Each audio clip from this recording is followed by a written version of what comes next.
നമസ്കാരം. Raf talk ഫുട്ബോളിലേക്ക് അവർക്കും സ്വാഗതം. കൊപ്പ ഡെൽ റേയിൽ FC ബാഴ്സലോണ കിരീടം ചൂടുമ്പോൾ വിജയ ഗോൾ ഹൂൾസ് കോണ്ടയുടെ വകയായിരുന്നു. ബ്രാഹിം ഒന്ന് മടിച്ചു നിന്നപ്പോൾ അല്ലെങ്കിൽ അവിടെ വന്നൊരു എറർ അത് മുതലെടുത്തുകൊണ്ട് പന്ത് റാഞ്ചിയെടുത്ത് വലയിലേക്ക് അടിച്ചു കയറ്റിയ ഹൂൾസ് കോണ്ടെ റയൽ മാഡ്രിഡിൻ്റെ നെഞ്ചകമാണ് തകർത്തത്. ആ കിരീടവും കൊണ്ടങ്ങ് പോയി FC ബാഴ്സലോണ. കോണ്ടയാണ് താരം. ഈ ഗോൾ കൊണ്ട് മാത്രമല്ലാതെ അത് പറയുന്നതാരാ? ഹൻസി ഫ്ലിക്കാണ്.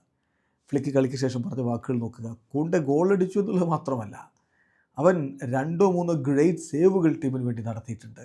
ഞങ്ങൾക്കെതിരെയുള്ള ഗോളുകൾ അവൻ തടഞ്ഞിട്ടുണ്ട്. അവൻ ഫാൻറ്റാസ്റ്റിക് പ്ലെയറാണ്. ഫാൻറ്റാസ്റ്റിക് പെർഫോമൻസാണ് നടത്തിയത്.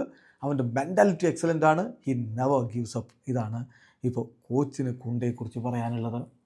കോണ്ടയോട് തന്നെ ചോദിക്കുന്നു, നിങ്ങളുടെ ഈ ഗോൾ നിങ്ങളുടെ കരിയറിലെ ഏറ്റവും മികച്ച ഗോളാണോ, ഏറ്റവും വിലപ്പെട്ട ഗോളാണോ? മറുപടി തീർച്ചയായിട്ടും ഇത് ഒരു ഡൗട്ടും വേണ്ട, വിത്തൗട്ട് എ ഡൗട്ട് എന്നാണ് അദ്ദേഹത്തിൻ്റെ മറുപടി. ഇമ്മീഡിയറ്റ് വന്ന മറുപടി അതാണ്, വിത്തൗട്ട് എ ഡൗട്ട്, ഒരു സംശയവും വേണ്ട.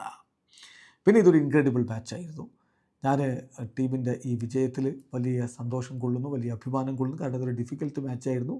പ്രത്യേകിച്ച് സെക്കൻഡ് ഹാഫിൽ മാഡ്രിഡ് നല്ല രൂപത്തിലുള്ള പ്രഷർ ചെലുത്തി. പക്ഷേ ഞങ്ങളുടെ ക്യാരക്ടർ എന്താണെന്ന് തെളിയിച്ചുകൊണ്ടാണ് കിരീടം ചൂടിയിരിക്കുന്നത് എന്നുകൂടി ഹൂൾസ് കോണ്ടെ പറയുന്നുണ്ട്. കോണ്ടയുടെ പ്രകടനത്തിൻ്റെ രത്ന ചുരുക്കം എന്ന് നോക്കിയാൽ 120 മിനിറ്റ് കളിച്ചു, 97 ടച്ചുകൾ, 1 ഗോൾ, 3 ഷോട്ടുകൾ തീർത്തു, 2 എണ്ണം ഓൺ ടാർഗറ്റ്, 66 പാസുകളിൽ 61 എണ്ണം ആക്യുറേറ്റ് ആയിട്ട് ലക്ഷ്യത്തിലേക്ക്, 7 ഡുവൽസിൽ 4 എണ്ണം വിൻ ചെയ്തു, 6 ഇൻ്റർസെപ്ഷൻസ്, 5 ക്ലിയറൻസുകൾ. സോ കിടിലൻ പ്രകടനമാണ് അവൻ നടത്തിയത്. കോണ്ടെ തന്നെയാണ് താരം. വീഡിയോ അവസാനിക്കുന്ന ഫുട്ബോൾ ലോകത്ത് കൂടുതൽ വിശേഷങ്ങളുമായി റാഫ് ടോക്സ് എത്താം.